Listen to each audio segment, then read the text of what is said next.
Before we get into the video, I want to announce another giveaway. This one is for when we hit 10,000 subscribers. Thank you guys so much for your support, and hit the subscribe button if you haven't already. 10 of you will win a $20 Steam gift card, a permanent winner chicken dinner roll in Discord, and a shout out for your YouTube channel or your name in the next video. All you have to do to enter is be subscribed, like this video, and be in the Discord. If you aren't one of the lucky 10 to win the giveaway, you can still win big though, because this video is brought to you by RustySaloon. RustySaloon is a gambling site for people 18 and older. They have a number of awesome game modes from roulette to crash, 50x, towers, and dice. Make sure you join their Discord for giveaways and use code DUST for a free 50 cents on the site. Also, because they have the faucet system, you'll get 3 cents for free every 15 minutes for just having RustySaloon.com in your Steam name. Again, use code DUST to support me and get a free 50 cents, and as always, gamble responsibly. Let's get into the video.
Starting on the outside of the butcher, we can see the stubby version of the Mini Satori quick disconnectable TC.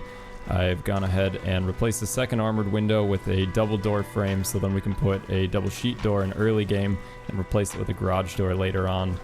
If we place a twig roof here, you can see it disconnects the TC, so if your main one gets raided, you have an easy way to disconnect it without having to destroy the TC itself. Coming into our gatehouse, we have a 4-rocket bedroom as well as a 7-rocket locker.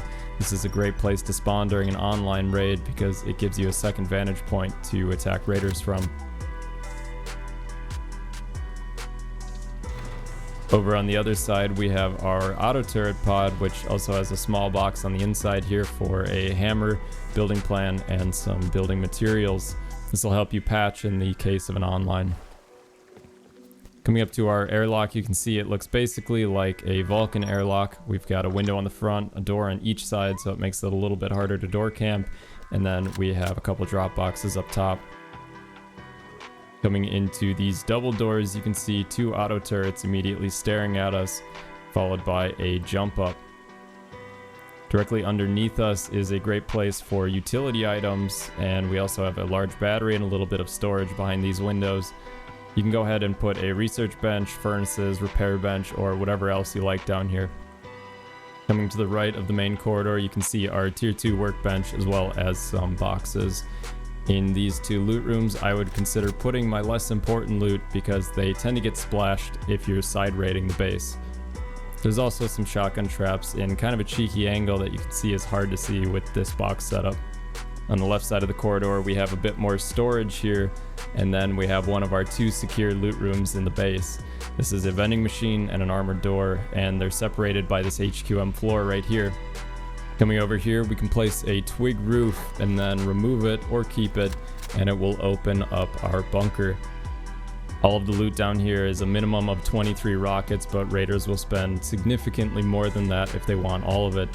Again, I would put my most valuable loot into the vending machine behind this armored door. In my testing, just standing right here, it takes 8 rockets to get the TC, because of the splash mitigation of the ramps along with the horizontal embrasure. We also have these ramps facing backwards, so then even if the raider comes in from the side, they can't get in. Coming up, we can seal the bunker from the inside or the outside by just simply placing a floor tile. Since there's no twig, there's no vulnerability of somebody splashing it out with incendiary ammo. The nice part about this base design is that you can basically flip-flop everything to confuse raiders, including the bunker. Coming back into the main corridor, we can use this furnace jump up to get to our bedroom and roof exit. Each of these windows can be used as a peek onto the roof if somebody lands up there to top down you. And there's also drop storage under each. This one's drop storage is actually shared with the front airlock as well. I've tried to waste as little space as possible while also maintaining high mobility as the #1 goal. Since this is the tile that's floor stacked, you can see the bed here you can actually walk directly onto, even on the high side, to increase mobility. Coming out onto the roof, we can see some half-height windows as well as roof tiles that give you a little bit of coverage on your roof and also some cheeky angles both near and far. We also have a little area here for solar panels, or you can put windmills instead. Again, with the theme of this base being a high mobility, strong and cheap base, if I want to run all the way from the roof to the TC, it's incredibly quick coming down. Everything has been optimized for mobility. I think this base strikes a really good combination of being affordable, pretty strong, incredibly mobile and easy to move around, and just generally fun to play out of. And I hope you guys enjoy this one just as much as I do. The Butcher costs 23 rockets to get directly to TC and about 35 plus for a full raid from the most efficient path. If we come to the back of the base and then go on the side in which the TC is on, we can splash 8 rockets right here to get through the first layer of Honeycomb, and then another 8 rockets will open up one of our less secure loot rooms. After that, we can 7 rocket the HQM to finish it off. This will give us one of our main loot rooms and TC. Since the base has an external TC on it, raiders won't be able to seal it without taking that over as well. At this point, they'll have to decide if they want to go up or down. Keep in mind, your most important loot is still behind 2 garage doors and an armored door, and your second most important loot is behind another 2 garage doors and an armored door. The most efficient way that I've found to raid almost all of the base is directly through the front doors.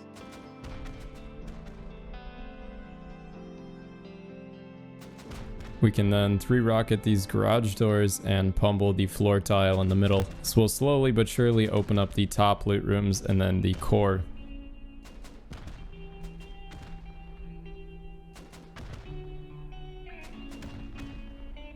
Once the core is open, raiders have to make the choice to go for the armored door or the TC first. And I found with these ramps and a horizontal embrasure over the armored window, it can be done for 4 rockets, but most of the time the splash works out to be around 6 to 8.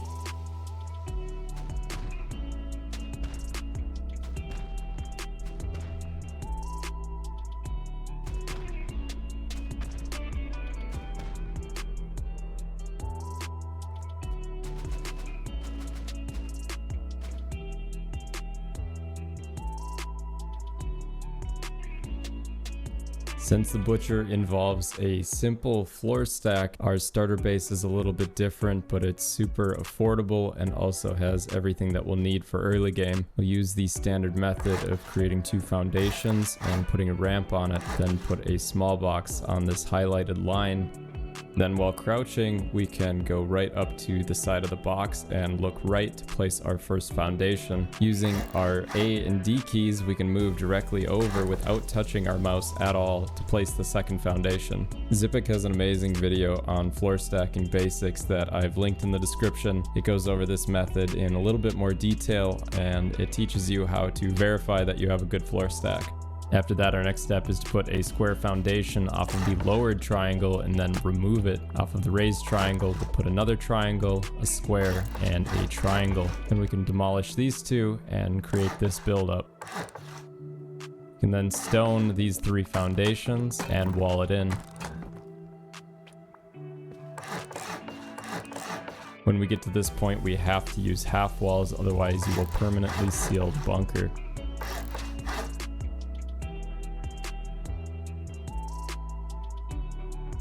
Start by putting these roof tiles off of the outside walls so then they're off of the high foundation. You can live out of this one by one until you're ready to expand.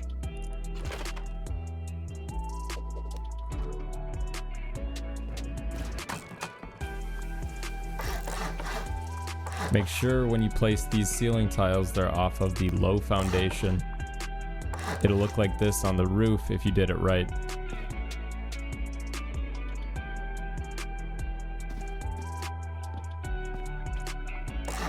At this point, I'm dropping another double door frame in and then a single door. This will act as another airlock.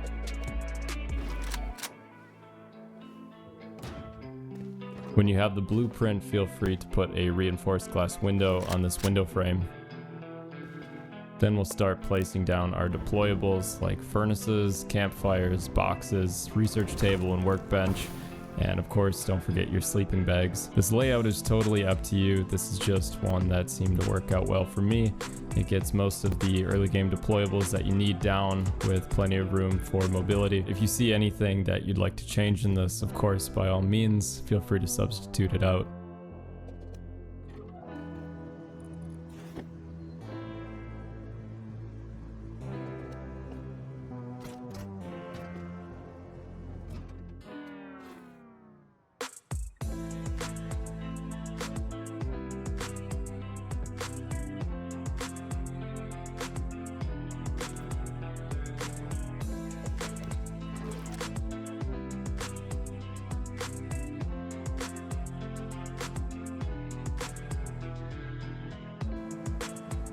The first thing I would upgrade on the butcher is the low foundation that's outside. I would make it sheet metal so it's a lot more difficult to soft side it in the early game. Put some twig stairs here just to move up and down. And then the next thing I'm going to do is upgrade the core to its final grade. We'll double stack sheet metal here and then put a sheet metal frame over top of where our bunker entrance is. Then the rest of the ceiling can get done in HQM. Again, if you don't have the resources now, it's totally fine. We'll also upgrade all of the foundations of the core to HQM.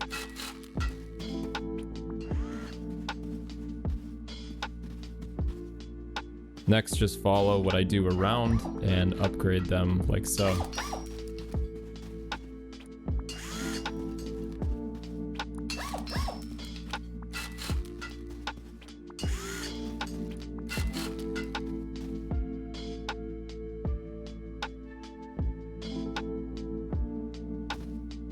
This is where our vending machine will go, so we'll put a new foundation and wall here.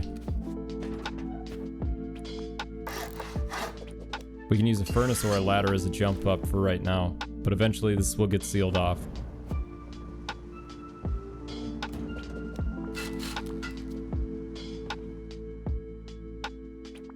Right now our bunker is fully functional. If we were to remove these twig stairs and put a roof here, it would open. So just make sure you don't do that while we're upgrading the outside of the base. Next thing we'll do is create this circle buildup off of these high foundations that wrap around the low foundation. We'll do the same thing on the other side as well. Then we'll sheet metal the triangles on the inside and delete the ones on the outside. Then we can expand and add our airlock in the front here. It can be stone for now or sheet metal, whatever you prefer.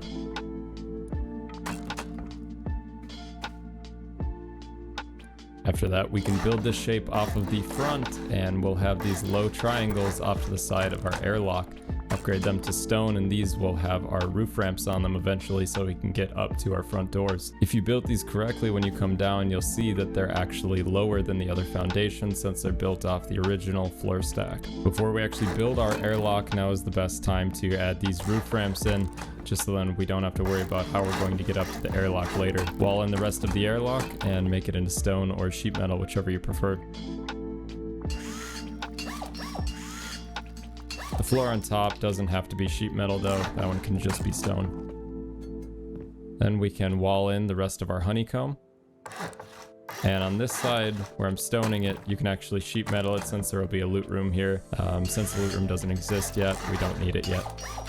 We'll copy the same pattern on the other side.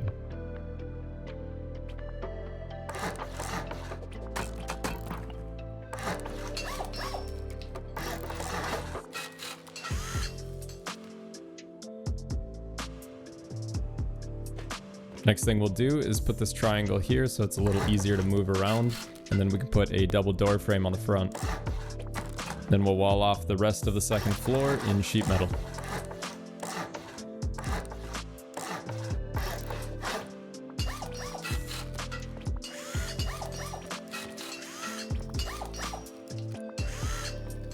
We can put our front door on and then attach the square to the door frame itself. The rest of the ceiling tiles will attach to the outside walls so they'll actually be raised up.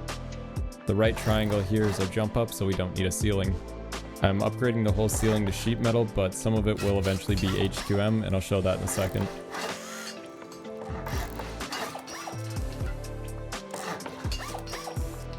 And this last triangle is where our jump up goes. We'll put a floor down here, and then another floor on the other side.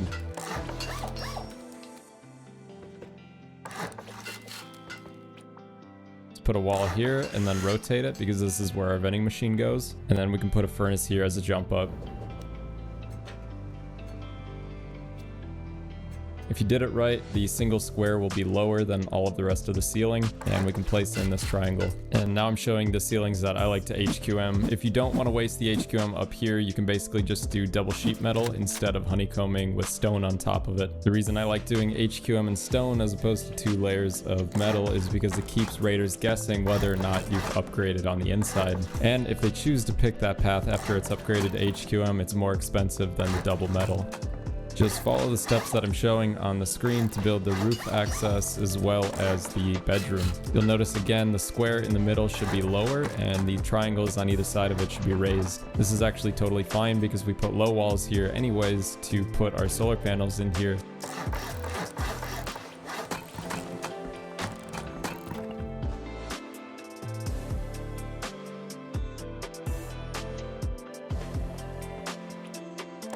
We can continue putting double door frames down here and getting garage doors in the slots as they become available.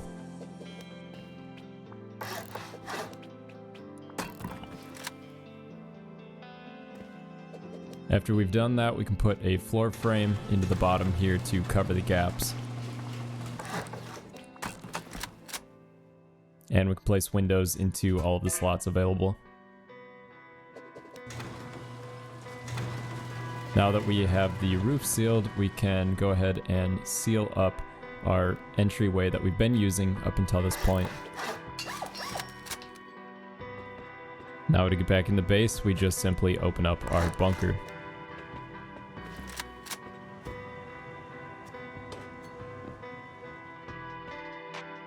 Next, if we come out our front entrance, we can create our full airlock with 2 single doors and a window. After that, we can build up a half-height floor above it, put a ceiling on top.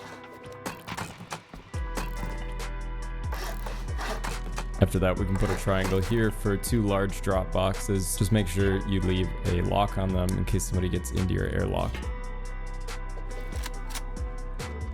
Looking back into the base, we can put window frames here and upgrade these to either sheet metal or stone. Putting a couple double door frames here as well as a full wall. The full wall will be the back of one of our loot rooms, and the double door frames will both take a garage door. After we get those on, we can place a floor frame here, and don't worry, you can replace the garage doors if they get blown out during a raid and the floor frame is still there. Now we'll build out both the loot rooms we have upstairs, and they're a pretty standard double triangle loot room.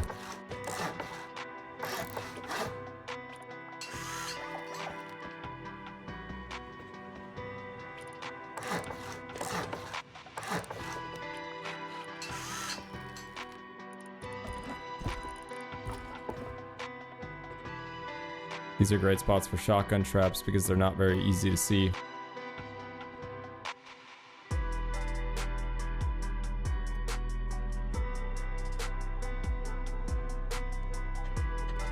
Then place a window frame on and make sure the hard side is facing out.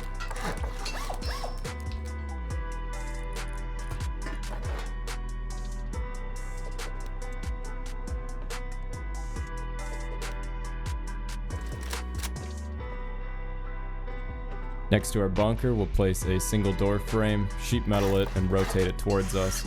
Then we'll put our armored door on and get ready to place a vending machine. Now the placement on this can be really tricky, and you just kind of have to move the vending machine back and forth until it works out right. Then we can clear the deployables out of our starter unit now that we've expanded upstairs.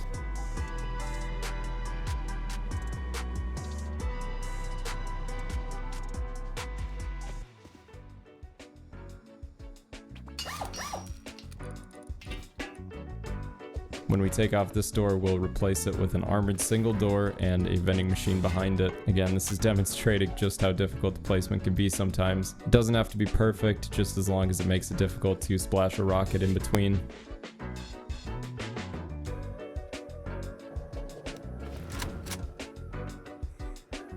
If we come to the outside of this main loot room, we can create a standard twig build up and then put a half-height floor here. You can build ramps the standard way, facing away from you. It makes box placement a lot easier, but I prefer this way because if they raid in through the side, then they still can't get in. That being said, when they're facing you, it does take a lot of effort to get the boxes in the right place, and usually involves standing on a teammate's head and jumping around.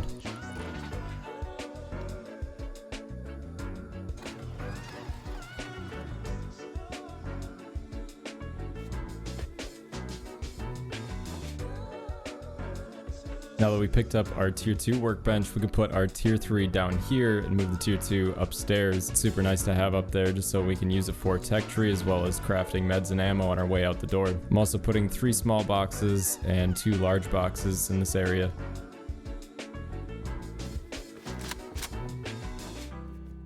Coming back up, we can start to place down our tier 2, a couple large boxes and a few small boxes.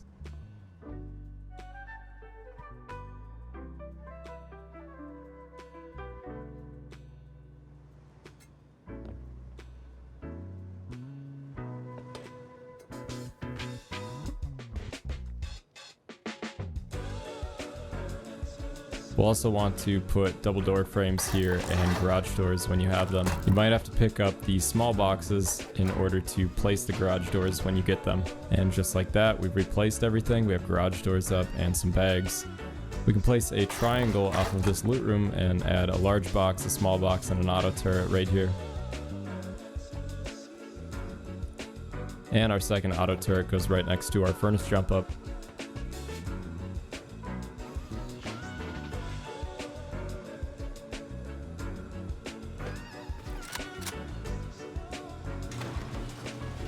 Coming up to the bedroom, we can place a research table with a large box under it and a small box next to it. Then we can go ahead and place the bed in the empty space in the middle. Like I mentioned before, since this is floor stacked and this tile is the low one, we can actually run over both sides of the bed without jumping or crouching.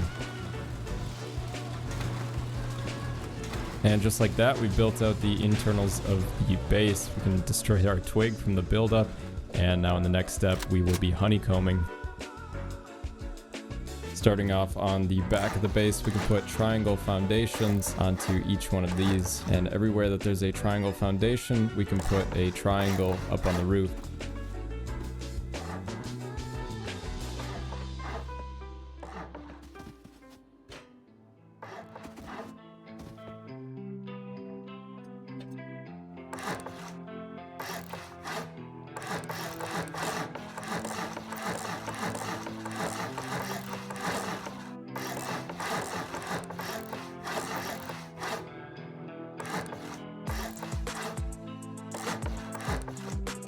Now this might look a little strange, but the honeycomb on the right side should be sheet metal since there is a loot room behind it.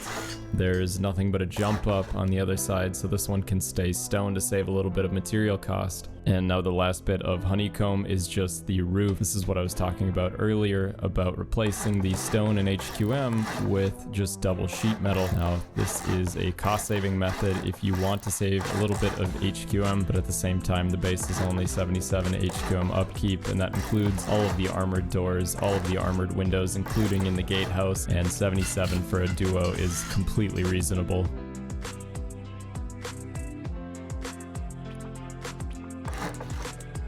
Off of the squares, we can place these window frames at half height, and these give us some nice peak angles both close and far. This isn't a full replacement for a shooting floor, but it gives you some nice peaks off of your roof.